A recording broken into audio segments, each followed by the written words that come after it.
Je vis dans la peur. Cette tension permanente à l'intérieur de moi qui parfois se serre tellement fort que j'en crèverais. Et si on ne réussissait pas? Si finalement ce putain de monde de merde ne changeait jamais? Ou si nous n'étions pas réellement prêts à pousser les murs? Ou pas assez pour pouvoir le faire?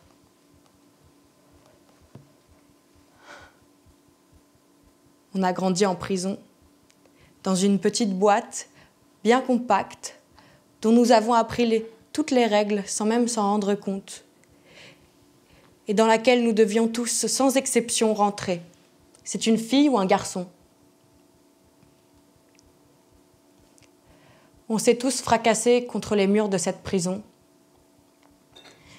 Certains se sont broyés de l'intérieur, d'autres se sont écrasés jusqu'à ne plus pouvoir respirer. Et puis, il y a ceux qui ont choisi d'abandonner le combat. Je suis désolée.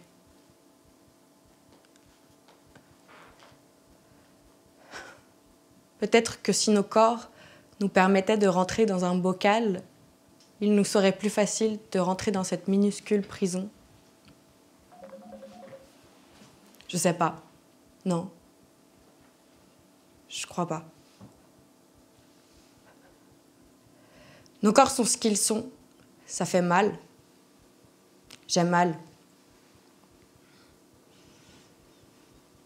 Je ne peux parler que de ma douleur, mon expérience. Petite meuf française européenne qui a depuis sa plus tendre enfance tenté de suivre le mode d'emploi. J'ai plutôt bien réussi. Je coche les cases de la féminité convenable d'apparence. Jolie fille, souriante et sensible, qui rigole un peu trop fort, ça la rend mignonne.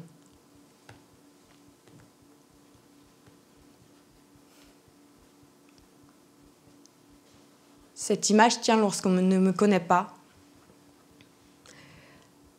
À côté de ça, il y a quelque chose en trop. Le trop m'a fait mal. Il ne rentrait nulle part, en tout cas pas dans une jolie fille.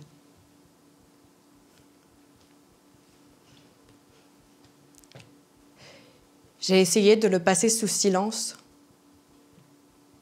de le verser dans mes larmes, de l'arracher de mes entrailles. C'est là. C'est moi. Je n'arriverai jamais à être ce que le patriarcat attend de moi. Ça m'a fait mal longtemps. Puis, après, j'ai été en colère. Envers et contre tous, il me fallait un coupable. Je sais que je ne suis pas seule. Nous souffrons tous. Tout le monde se fait violence pour rentrer dans la boîte.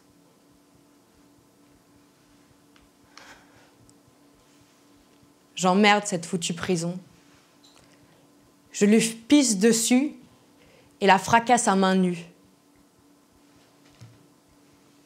Kundera a dit « Pour échapper à la souffrance, on se réfugie dans l'avenir. Sur la piste du temps, on imagine une ligne au-delà de laquelle la souffrance présente cessera d'exister. Aujourd'hui, j'imagine l'avenir. Exister n'est pas un choix, mais une nécessité.